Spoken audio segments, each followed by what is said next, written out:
Hi, everyone, and welcome to our very first show of Marketing Automation Made Simple, where we talk about how you can use automation to grow your business. Every week, we'll be discussing ideas that you can implement in your business to achieve a smart, seamless customer experience. Not only will this give you an edge over your competitors, because I can bet none of them are doing this, but you'll have an automated process that can help you save time and money and also generate more revenue without you having to hire more staff or lift a finger in your business. For the new listeners of the show, my name is Jovana and I'm the founder of bumperleads.com. Today, I have my automation expert, Milena, who just happens to be my twin sister, joining. Say hi, Milena. Hi, everyone. I'm glad to be here. And today, Milena and I will be talking about marketing automation and what that is, but we would like to bust a myth. We see almost every tech tool these days use the word automation. Suddenly, every piece of technology can do automation. Today, our focus is about marketing automation. So that's what we will talk about because that's the name of the show. So I want to ask Milena, what do you think marketing automation is? Great question. I just know that it's not email marketing. A lot of people confuse marketing automation and email marketing. Yes, you're right. We at Bumper Leads do have a definition of what marketing automation is. And the simplest way to think about it is that, like Milena said, it's not email marketing. So what is the difference between marketing automation and email marketing? So at Bumper Leads, we find that there is a huge difference. With email marketing, what that means is that we're using email for marketing purposes. So you can think of receiving a newsletter that is using email to market to you as a customer. And marketing automation, although it does include the element of email marketing automation is actually a bit more dynamic. So technology will decide, or you need a plan to decide when this email will be sent, to whom it will be sent, and at what time. And should we even be thinking about sending an email? Should we be thinking about other ways of communicating with customers? So this is a way of technology trying to be more dynamic, more agile, and it's all based around your needs, your business needs, around your customer needs. I always think that email marketing is part of the ongoing content marketing strategy for a business. It's something that you have to continuously get involved in. You have to plan your campaigns. You can use it in conjunction with your advertising. If you do any social media campaigns, you can also talk about whatever you're promoting on social media. You can also mention that inside your email marketing. But email marketing is mostly about sending once-off broadcasts or messages, sending emails on a, let's say, weekly or a monthly basis, whereas marketing automation, create and set up the emails in advance, set them up, and you can just let the technology do its work, let the technology send those emails on behalf of you automatically. Let it loose. No, we don't want to do that. We do need a plan, which is actually where we meet a lot of businesses, whether they're in B2B, SaaS or e-commerce. It can be quite overwhelming because their options are so vast and they're everywhere. Everyone has a marketing automation platform or email marketing platform, and they don't know where to start. Yeah, it can get confusing. Yes, it can be confusing. So we definitely recommend that you need a plan. So before looking at a tool and signing up for a free trial of any type of marketing tool, even if you just have a piece of napkin or something on the side, and just write down what is your customer experience? What do you actually want for your business when somebody enters your shop, your online website? What do you want the first thing to happen? I would say marketing automation from where we sit is probably 80% is really planning, strategy, thinking about your customer journey, and then finding the right technology to fit around that customer journey. I almost think that you need marketing automation before you even touch email marketing, because as you said, it's all about planning. with marketing automation, it's not just about sending emails, it's about segmenting your contacts. So the new leads you get coming into your database, you have to know, is this an existing customer? Is this a lead, a new lead? How are you going to communicate with these new subscribers? If they're existing customer, then, well, you can send different communication to them. So this is all part of that planning in advance, as you mentioned before. So the marketing automation almost comes before you even think about your email marketing content strategy. Yes. Usually it's a prompt tool. Like we do see a lot of customers, obviously they see an ad pop up on social media and they're pushing whatever they're selling, a marketing automation tool, or a CRM. CRM stands for customer relationship management. And that's another added layer for, especially in the sales, where you could merge sales and marketing together, and then start doing automations as well. And that really helps the sales teams to have transparency. But what I was going to say is that people do get prompted to think about automations because they see an ad or they see somebody, a friend or a colleague that has implemented marketing automation and how much time they have available to focus on other things. Yeah, so that's one advantage of the marketing automation system, like having a whole system in place that helps you attract the new lead into your database. How do you then nurture that lead and how do they become a customer? So you can automate the whole process, have that additional time in your day to work on other things and think about other campaigns and promotions that you want to run in your business. Yes. So it can be a little bit more expensive if you compare, for example, systems that have marketing automation and those systems that just specialize in email marketing. Yeah, that's a good point. A lot of people tend to look at the price. We've just finished a course, right, Milena, with our e-commerce store owners, and a lot of them were looking at, because some of them are quite in the early stage of their business, and they start to focus on, I'm going to pay, $15 a month or $30 a month. Is this going to be a good investment for the business?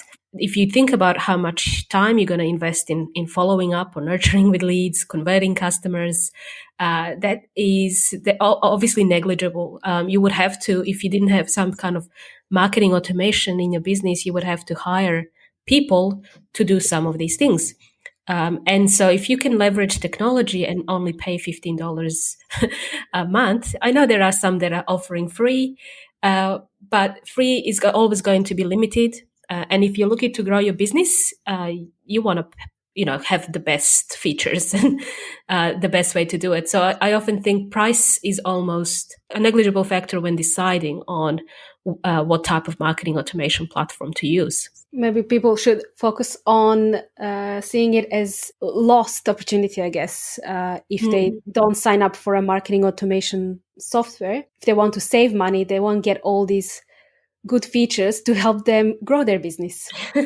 I know it can be overwhelming when you go and check out all these features, go to, for example, ActiveCampaign, which we do a lot of work in, go to Klaviyo and compare those features. You're going to start to get a bit lost. And sometimes you don't need to go crazy. Sometimes when you're starting out, if you're starting out with marketing automation, you don't need to really go full automation. Sometimes I always ask, especially new customers who are considering marketing automation tools and signing up, is how much automation do you need? Because if you're just going to be sending emails and newsletters, you can do that with a lot of different marketing automated tools that can do that. You can even set some of that in your mailbox or wherever you use Google, or some of it can be done with existing technology. But again, it's very limiting. So it's best to start thinking about how much you can invest in your marketing. Do you want to grow your business at the end of the day? If you're happy to run a business as a freelancer or sole trader, that's fine. But you can use and leverage technology to help you save time so you can serve more clients. Milena, do you think, what are the advantages then of email marketing? Email marketing does allow you to stay front of mind with your subscribers and your customers. You can send a ad hoc one-off email broadcasts within less than an hour, let's say. You still need to plan, obviously, what you're going to send, but it does help you send email communication to your clients easier, I guess. It's easy to start. It's probably cheaper as well. But then you'll have to be consistent. It's similar to social media posting. You have to be consistent with sending emails and being in touch with your subscribers. Same with SEO as well, isn't it? Like publishing articles on your website. So just being consistent with communication in general. And we know that if we start comparing now, I'm going to go off the tangent now, with social media posts and email marketing, for example, we know that when you send an email to your list, there's more eyeballs going to go onto that email. More people are going to see this email. Let's say at least 20% will see that email out of your whole database, as opposed to posting to social media where you don't know who's looking, who's checking your posts, and the engagement could be quite low if you don't post regularly. And usually on social media, you're probably distracted by other things that are, especially for me, on my cat videos. But yeah, when you post something on social media, it disappears in seconds. Your message, I guess, is kind of blurred with everything else that's going on. And we find that with email marketing, you can definitely cut through the clutter with your messaging, and your customers are more inclined to click or take action or buy your products. Yeah, they can go straight to your website from within email. So clicking on a link in an email, and as opposed to Instagram, for example, you can only have one link on Instagram in your bio. And we find we have clients who are finding that they have a younger generation. They're serving younger TikTok generation, which I don't have TikTok, so I don't know. I can't comment, but in TikTok, TikTok users apparently are more inclined to rely on SMS or messages, like DMs, direct messages, using the phone. Yep. And they don't check emails as much. And we're kind of finding, this is early stages now, testing this idea of automation, using marketing automation, but with SMSs. And SMSs we find obviously they get you the high open rates compared to emails, which are about 26 on average. You get SMSs, you have no choice but to open them, right? So in a way, it becomes a very high open rate, but it's not. We don't see a lot of conversions as yet. Maybe it's early days. Yeah, I think we have to be a little bit careful with SMS marketing, and because not many people would enjoy getting an SMS from a company that always keeps selling something to them. I understand maybe younger generation, they tend to use phones all the time and they check their SMS, but you can still check your emails on your phone. But we could do a separate episode on SMS marketing. It's definitely a different topic. It's a topic in itself that needs to be approached carefully. We need to ask for permission when we want to SMS people and so on. But the interesting thing you mentioned about SMS marketing, and now I'm going to tie it with marketing automation, is you can automate your email marketing and SMS marketing together with marketing automation if you have that whole system together. Yes, it's really hard to have it all separate. So, for example, you have one software that does email, one software that does SMS, and then having them to talk to each other, to play nice when you need them. We find that often the key messages will probably misfire because they're sent at the wrong time, because the server for email fired off earlier or later, after the most critical milestone that you needed to be firing at. Yes, there's definitely some more discussion to be had about SMS for sure. But again, it's another positive item to bring to attention for marketing automation, because you don't necessarily always need to have email to communicate. So you need other channels. Exactly. And one thing I wanted to mention about open rates, I think we mentioned earlier, the open rates are really good with SMS marketing. And I have also mentioned 20% open rates for email marketing. But with your marketing automation, you can increase your open rates and make them even better. Now, maybe I'm getting too technical when I say open rates. Maybe some listeners don't know what we mean by open rates. We engagement, how your subscribers are engaging with your content that you send out, and are they clicking, are they opening emails, and that gives you an indication whether your content is beneficial, whether people find it useful. If they're clicking on things, you know that the content is relevant to the subscriber. Similar, I guess, to social media channels where you see all the stats. When you post something, you see a bit of stats, who viewed your post, etc. So there are algorithms as well built in within different email providers. So for the likes of Gmail and Hotmails and all those recipient type of emails, they all have algorithms that talk to different platforms, and different platforms will have very different way of reporting their email open rates too.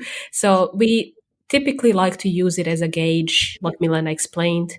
Are you getting traction? Are you getting engagement with your database? It's important if you're planning to send more emails, and you need to know what you need to send to your subscribers. You can't just send them stuff that they're not interested in. And the beauty of having a marketing automation system is you can track what people are interested in and send them that relevant information. And we can talk about, I guess, there's parts of email marketing and SMS where it does have some regulations around, some legalities, and depending on what countries you live in, like where you live in, you will be required to have different tactics on how you collect leads and how you collect the consent for people to accept your marketing messages. And I know from experience that SMS has very different and very strict rules compared to emails too. Yeah, there are more stringent rules for SMS because it's almost invading your privacy again. Carry your phone with you everywhere, and then you get messages not from your family. I expect to get messages from the family, and I get some